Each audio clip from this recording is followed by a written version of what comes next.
Hello, I'm Susan Dunlop, and welcome to episode 17 of Coffee and Contemplation with Women.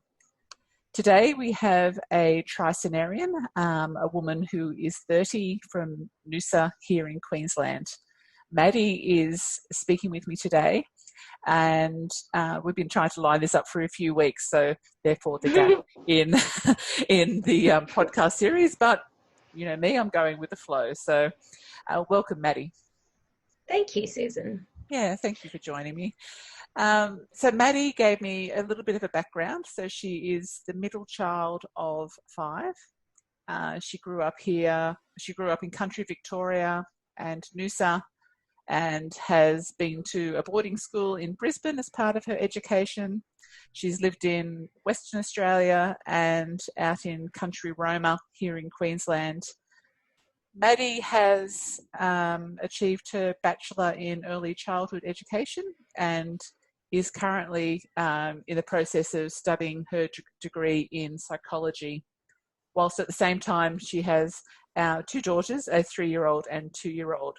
So I think today we may well move towards a little bit of that part of the theme so far would be around balance and understanding, you know, how do you get that mix of parenthood and joy of that and the reality that, you know, is it really, you know, the thing that totally lights you up, or what is it that drove you to be wanting to pick up an extra degree, and where's that going to go? How do you think about that? That sounds great. Cool. Sounds really good. Cool. Okay. So your degree, so at the moment you're doing psychology. Is that just started? I'm in my second year and going into my second semester. So I graduate end of next year. Okay. From my bachelor. From your bachelor. And what comes after that? Does something else have to? I'm hoping to get into my honours, but you need a GPA of 6 or above and quite a high recommendation from your lecturers. And because I'm studying online, it's quite difficult, but fingers crossed. Yeah. And how is it to study online? Is that something that you like to do? Yes and no. I like the flexibility so that I can make it work around my kids, but I really miss and crave the connection of being face to face. Yeah. Often I find it's really hard to get your ideas or like even your persona across learning via distance. You're just a name on an email. But yeah, I mean, it works for me at the moment. I wouldn't have liked doing it. I didn't like doing it with my education degree at all, but It's working. Where did you do your education degree? CQU in Noosa on campus. Yeah. Oh, that's closed down now. Yeah, really sad actually. Yeah. Closes down end of this year. They say it was because of Corona, but you never really know about those things. I think their enrollments had dropped drastically, but very sad for nurses and teachers on the coast because, you know, it was an alternative to Sunshine Coast, but unfortunately that's just what's happened. Yeah, and I can imagine too, being that it was closer to home, and you know, trying to do it around a 2 and a 3-year-old would have been a bit more ideal. Yeah, it was nice to have a library. That wasn't the Noosa Council Library, but that's all right. It's never quite quiet at the Noosa Council Library, I noticed. No, and my studies turned into a washing room, so I might have to sort that out once the uni closes down because I can't run away from it forever. No, okay. So how do you get the balance? How do you actually, I know what it's like, you know, to have a 2 and 3-year-old, you know, it's like that they're quite time demands on you. Yeah, it's extremely difficult. It takes a lot of self-control, something that I have not quite mastered, even though I'm 30. I think the massive shift for me is that I realise when you're going to procrastinate, you need to choose something that's healthy for you.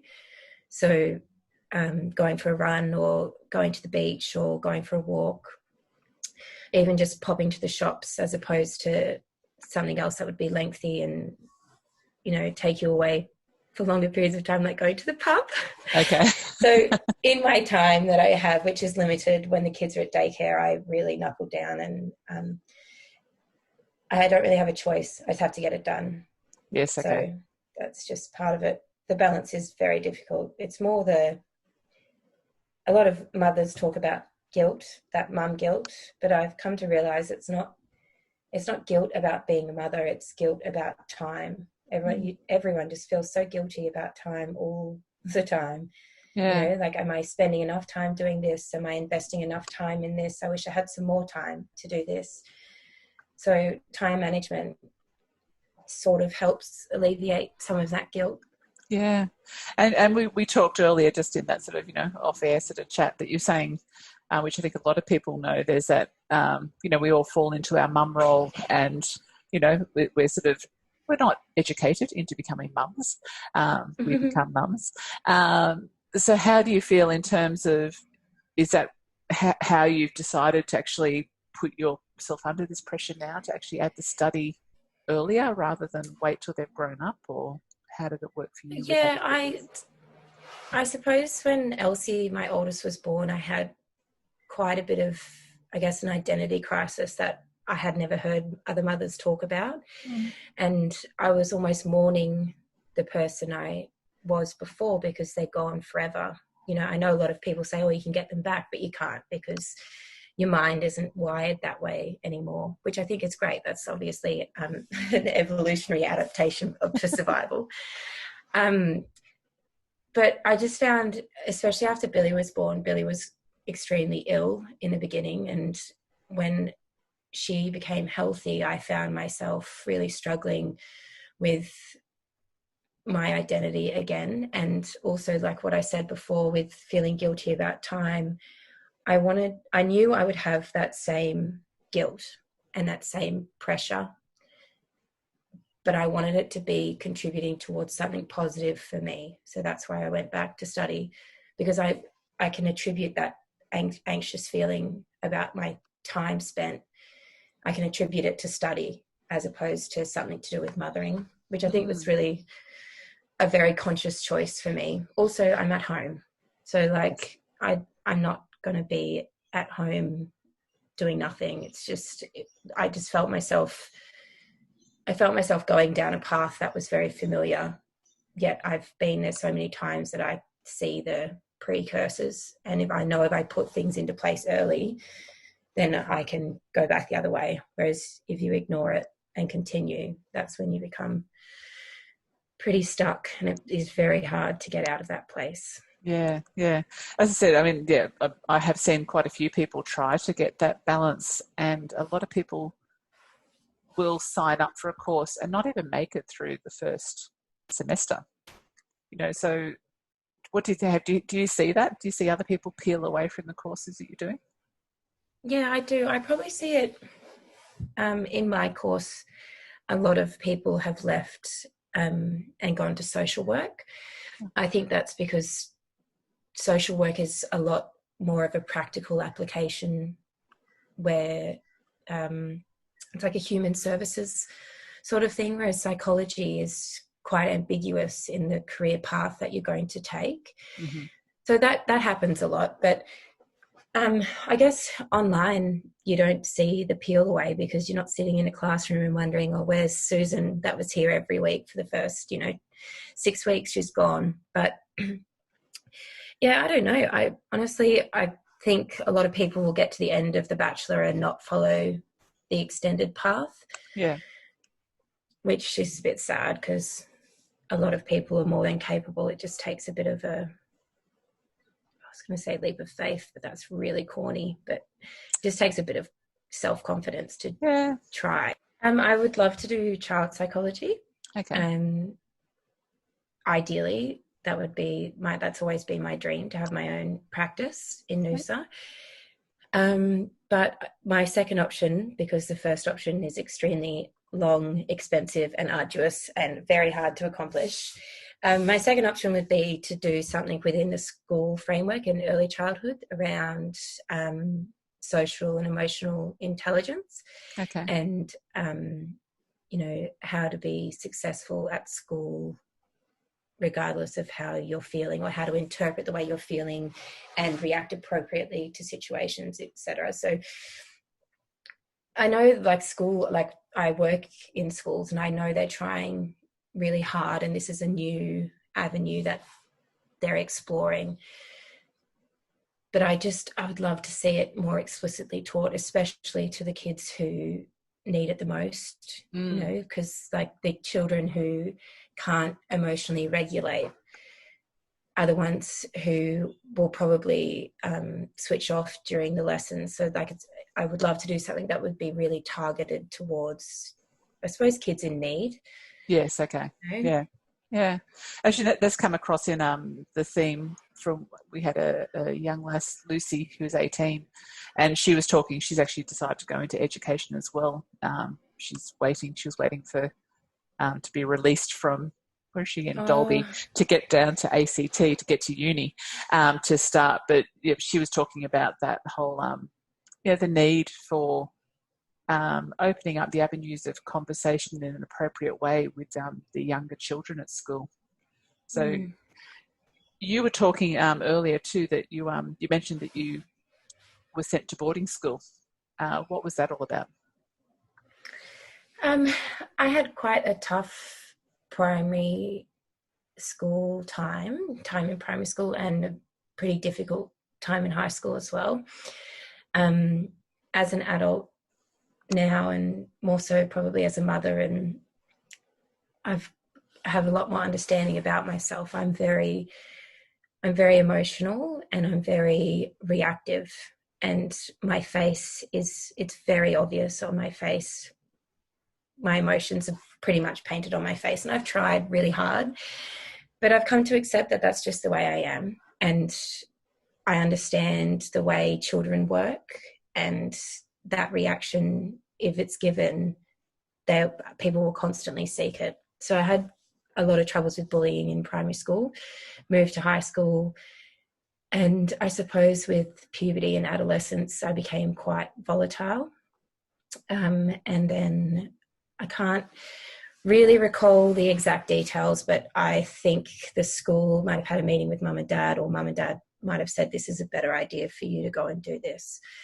So I went to boarding school in grade 11, and it was pretty amazing. It was an all-girls school, so that whole male aspect was removed. I was never bullied by boys at school.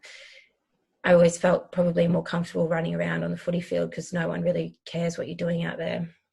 But I was worried about going into an all-girl environment, but I found that the girls were probably a lot more authentically themselves in certain aspects that they wouldn't be in the co-ed school. That's interesting. And it was good. I played netball. They have really high level of sport there. But I had a lot of problems with the archaic nature of the school. There were still nuns on the property. If you were naughty in the boarding house, like say at 8 p.m, when I felt like teachers should have nothing to do with your life, they would send you to the nunnery. And you have to sit with the nuns, so like I struggled with that. And it's very, very authoritarian. Like the teachers were old, and I don't mean old like as in an ageist way. I just mean old school in the way they approach things. And I struggled. I really did. But it was a great experience. I made really good friends all over Australia. A lot of country girls, quality country girls. And it's interesting that the nuns were still involved. I thought that that era went out with my era of schooling. Yeah, no, it's still there. It's still there. Quite a daunting thing too, walking into the nunnery when they still lived there. So, you're walking in as this naughty 16-year-old girl, and they just look at you like, there's nothing quite that puts a fear in you like the naughty look a nun gives you. Oh, I know. And so we used to have to go for piano lessons in the nunnery. And I remember that walking in that front door was like, you actually nearly held your breath because you had to go into some silent space that don't even drop anything because you're going to get into trouble when you drop something. But it was just such a silent feeling to their house. It's really, it's quite a phenomenal experience, I think, for someone of that age, like 16, to go into a room where you believe what's happening in your life is so, all encompassing and so important. And then you're forced to go into this environment where these women have I don't want to say given up their lives, but they say that, I think, given their lives to God. And you see like this like complete devotion that they have, like those things that matter to you, like, you know, such and such kissed such and such at a party on Friday night, have no, like, they just mean nothing, and they're so peaceful with it, I suppose. So like that was really, like, I do remember it really clearly, walking into their silent area and just being like, oh, it's palpable. You know, the energy is palpable. Yeah, a totally different energy to a young growing woman who's mind's for any woman with opportunities. That's right. That's right. So with the stint with the boarding school, did you find that actually did what your parents were hoping was going to do? Did it calm you? Did it settle you? Did it lead you towards this study of early childhood, or what? No, definitely not. I definitely don't think that their approach would even be legal now, like the way they approach the situation. But I think a lot about what happened to me in primary school and high school, and that kind of treatment of people who are saying they're being bullied doesn't happen anymore. It's illegal. There's been a million different what are they called, court cases or whatever against schools for damages. So I think the boarding school, their approach was to focus in on my angry reactions to things, as opposed to sort of trying to break down what was actually happening. And that was just that I was depressed, I think. I shouldn't say that. I'm confident and assured enough now to say, yeah, I was definitely depressed. I had quite a strong affiliation with depression throughout my adolescence, which is hard. But it manifests in different ways as you get older, and as, you know, different things happen in your life. And I think it was better probably than what I would have had in Noosa, because it was new and it was different, and, you know, you can sort of rebuild yourself to be someone from the ground up, you know, when you're 16. So like that's an opportunity. But yeah, I like, if I was to go back in time, I would do it again. And probably just say, get effed when they try to put me in anger management. Anger Therapy management for with depression. a 90-year-old nun. Yeah, which just made me angrier. But anyway, that's right. So are you, in your psychology degree, are you deciphering that still? Is that stuff that makes you... I think a lot of people who study anything, it makes you unpack a lot about your life. When I was doing education, it was probably more prevalent, like applying situations that I was learning about to my education and thinking, well, shit, that's pretty wrong. Like what they did is, you know, wrong. But with the psychology, it's so subjective, like your interpretation. It's almost like your star sign. You can read into it what you want to read into it, and that's the purpose of it. That's how they get you. But when you're reading the coursework with psychology, it's hard to apply. It's hard not to apply so many aspects to so many parts of your life, and it's hard to apply it. You know, it's both ways. So I think it's helped me understand that the way I decipher certain situations in my life is not necessarily healthy. Okay. So yeah, it's interesting. Everyone has a lot to do to grow, and anyone who thinks they're done is wrong. I know. And I just think healthy people seek out therapy in whatever way it works for them. It's important.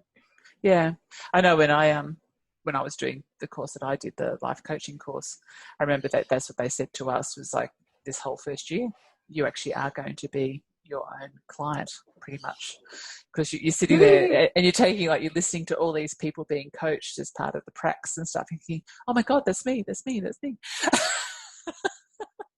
Yep, And it's 100%. good. And that's the thing, like the first year, it's such a broad spectrum, you know, you haven't really nutted down into the different parts. So when they say, you know, this is you could apply it to so many people, but when they nut it down and break it down, you're like, oh, actually, maybe not.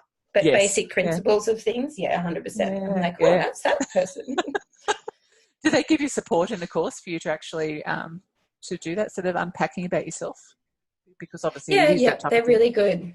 Yeah. It's that's what like as I was saying earlier, it's interesting, like the shift in society. I guess everyone is very, very aware of being politically correct, which is great. But I think when it comes to things like mental health and awareness, we've come so far that people are constantly putting procedures into place just in case someone might be affected by something, you know, and I think Yeah. that's great. It has been a good shift. I agree. I agree. Um, so outside of school and being a mum, or even in relation to being a mum, you're actually a single mum. Um, Mm-hmm. you've told me. Yep. And so, have you been through any sort of challenges that you could recommend to anyone else? Your way of looking at it differently, maybe than what they might be. Just they might need to have someone else's perspective right now. Yeah, there's a couple of things probably that I wish someone had told me in the beginning. I left my girl's father in probably about March of last year, and I had this ideal view of how I was going to make it work. Very idealistic, but I thought that was the way to go. So every single week he works away. So when he was home, we would have one family day where all four of us would spend time together. And I thought that was really positive for my children to see that we could still, you know, be a family and not actually be together. And I did that for a long time. I also allowed like sleepovers at my house with the girls because I thought that they were more comfortable in their own environment than going to wherever he was staying at the time. And it was like 6 months in before I realized the emotional detriment it was having on me, and as a ripple effect, the effect it was having on my children. And so I realized I was doing all of that to alleviate the guilt I had for leaving, and to alleviate, well, I guess I was mourning the loss of like what my parents have been married for God knows how many years, my grandparents 60 years. Like I've got a lot of strong families to model on. So I was trying to keep that aspect because I didn't want to lose it. Yeah. But it's no one's responsibility to facilitate someone else's relationship. It's too much to take on. So I wish someone had said to me back then, when I thought I should be getting high fives and slaps on the back for doing such a good job, I wish someone had just said, you know, you don't have to. That's not your responsibility. If a relationship isn't forming in the way you want it to, like the girls with their father, they have a great relationship. But if it's not forming the way I want it to, that's not my responsibility to facilitate it. So yeah, I wish someone had told me that. Wow. I think in relationships, people seem to think that becoming less of yourself makes things a bit more harmonious, you know, like pulling yourself back a little bit. I guess I'm probably not going to explain that very well. But like I used to in public, I'd tone myself down a little bit because I'd be afraid of like, you know, just a slight comment, a remind when you get home, like, oh, geez, you're a bit out there. And then it makes you second guess yourself and you lose a bit of confidence. So I've come a long way in that regard. Like I'm almost unapologetically myself. And I realize that certain people in your life, no matter how long they've been in it, just aren't really the right people. And just because it's been a period of time of friendship or whatever, it doesn't necessarily mean it needs to continue. So I've learned a lot about myself. I've grown a lot, accepted a lot about myself that I thought was a negative thing about my personality. And I realized, well, it's not. You just need to have the right people around to realize it's not negative, because, you know, good people don't put it down when I have a bit of a cry because I feel sad about something and I do it in public, which is embarrassing. But, you know, good friends just go, are you okay? And check in on you a couple of days later. Yeah. Crappy ones go, geez, that was funny, or embarrassing. You know, it's hard, but quite a beautiful realization.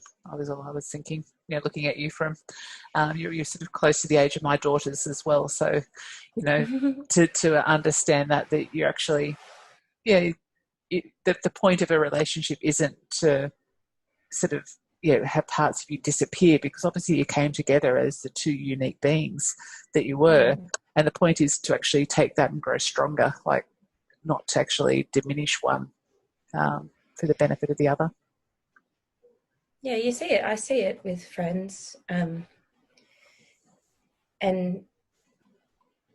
you know, marriages and relationships around me. Like, I see that there's opportunity to build people up, and it doesn't necessarily have to be that way. Yeah. But anyone who wants to just give you a little bit, you know, basically like crumbs, and you don't deserve that. Like, we all deserve to be able to feel ourselves and be ourselves. And if we stuff up, the person who should uplift us should be the person who is in our lives and we love the most. Yeah. It's a very brave thing that you chose last year to take a stand for yourself. Difficult. I can imagine. Yeah. That's okay. So with all you've experienced and with your education and being a mum of two littlys, what's your outlook on life now? What's the quality of your thoughts? I don't know. I suppose I'm 30 now, and I think this is the best I've ever felt. Like, I still get bouts of anxiety and, you know, some dark thoughts and feelings, which I think is really normal and natural. But I feel really grounded.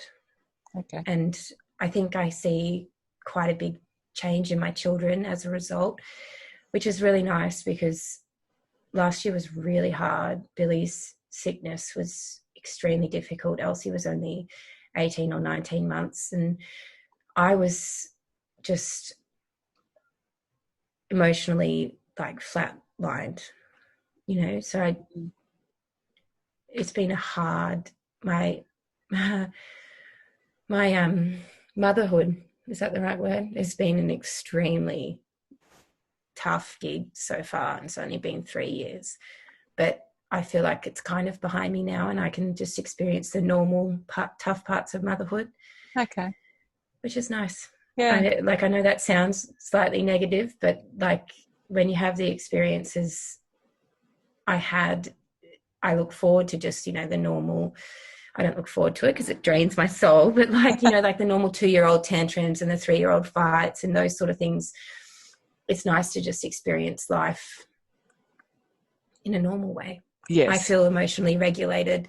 I think my kids are much more emotionally regulated when they're around me, because they feed off it. Oh, they do indeed, yeah. But as you said, like, you know, just, you know, lightly just touching on what you just touched on, you know, about your husband and whatnot, that wasn't small stuff that you went through. So fair call that you're seeing the light at the end of that tunnel. In that respect, was there any particular day or thought that switched you to make you realise that there is this new joy in motherhood and in your life that's yours?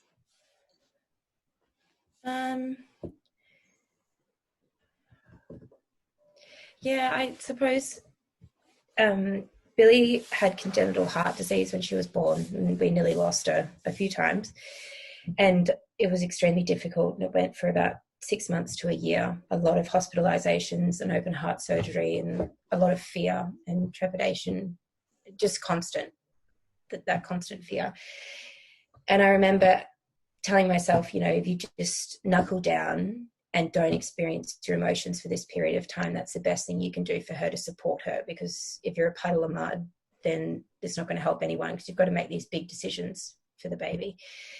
And at her 12-month heart review, I said, like, when I was walking in, I said to myself, I think she's okay.